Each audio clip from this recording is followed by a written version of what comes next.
So, were you a wrestling fan growing up? I mean, you were a huge, fan, obviously, of the business. At what age did you start watching it? You know, it's funny. I started out. My brother was a huge wrestling fan. My older brother, the real Stevie, was a wrestling fan, and I always just wanted to watch The Amazing Spider-Man and Friends and have them switch off from the Saturday morning 11 a.m. wrestling.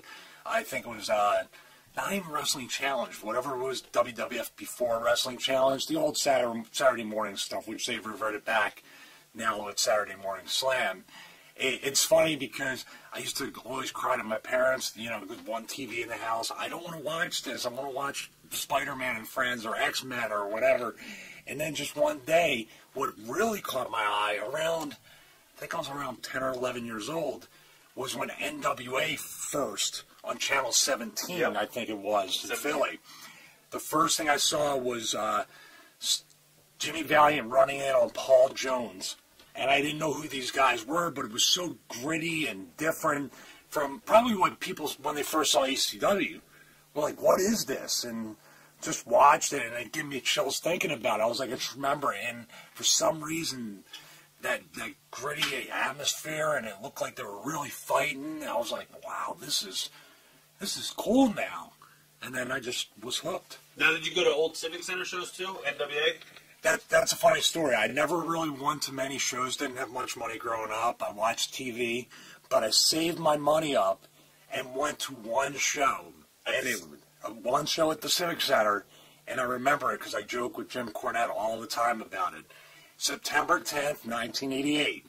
I went to see the Midnight Express, who were the U.S. Tag Team Champions, beat the Four Horsemen, Tully Blanchard, Arn Anderson, and for the first time ever that I've seen, a title switched hand on a live event, plus now they're double champions. That was like an unheard of kind of thing back then.